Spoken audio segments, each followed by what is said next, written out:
We got to be excited about the future. We got to do things that make us want to live. It cannot always be about problems every day. I mean, do you want to wake up every morning and everything's just a problem?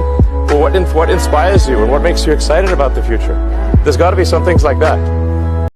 When I was a kid, I was wondering kind of what's the meaning of life? Why are we here? What's it all about?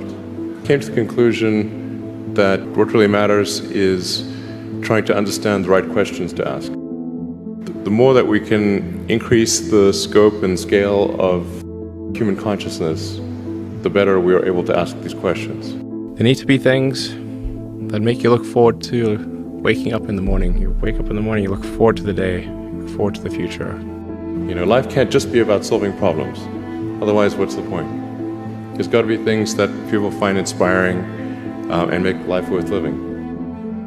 We're a multi-planet species, and the scope and scale of consciousness is expanded across many civilizations and many planets and many star systems. This is a great future.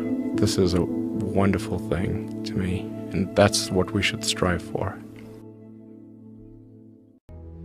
Well, I mean, Tesla really faced a severe threat of death due to the Model 3 production ramp. Essentially, the company was bleeding money like crazy, and just if we didn't solve these problems in a very short period of time, we would die. And it was extremely difficult to solve them. How close to death did you come? Within single-digit weeks. 22 hours a day, or like what? How many I hours? was working, so 7 days a week, sleeping in the factory. I worked in the paint shop, general assembly, body shop. You ever worry about yourself imploding? Like it's just too much? Absolutely. No one should put this many hours into work. This is not good. People should not work this hard. They should not do this. It's very painful. Painful in what sense?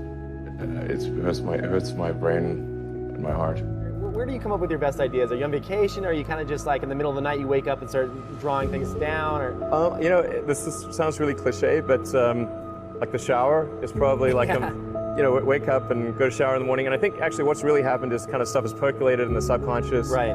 And it's not really occurring in the shower, but you're kind of getting the results of last night's, computation, basically. Right. Whatever area that you get into, given that, even if you're the best, there's always a chance of failure. So I think it's important that you really like whatever you're doing. If you don't like it, life is too short. I'd say, and also if you like what you're doing, you think about it even when you're not working. I mean, it's something that your mind is drawn to, and if you don't like it, you just really can't make it work, I think. When you had that third failure in a row, did you think, I need to pack this in? Never. Why not? I don't ever give up. I mean, I'd have to be dead or completely incapacitated. Starting a business, I'd say, number one is have a high pain threshold. That's it.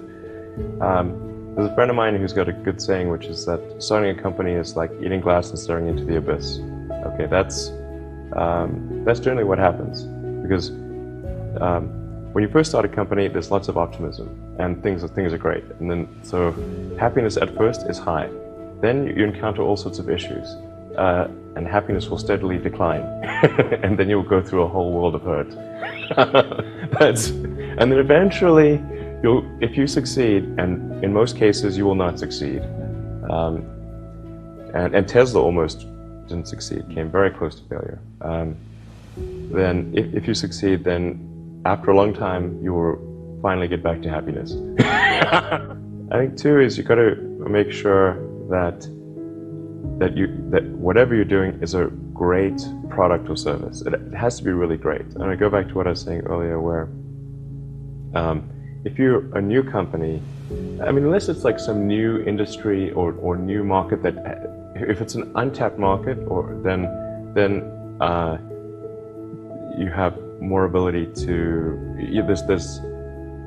the standard is lower for your product or service. But if you're entering anything where there's an existing marketplace against large entrenched competitors, then your product or service needs to be much better than theirs. It can't be a little bit better, because then you put yourself in the shoes of the consumer, And they say, why would you buy it as a consumer? You're always going to buy the trusted brand unless there's a big difference.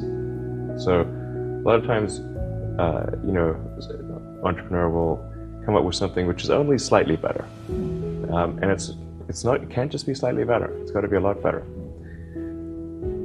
Number 3, I'd say, is constantly seek criticism.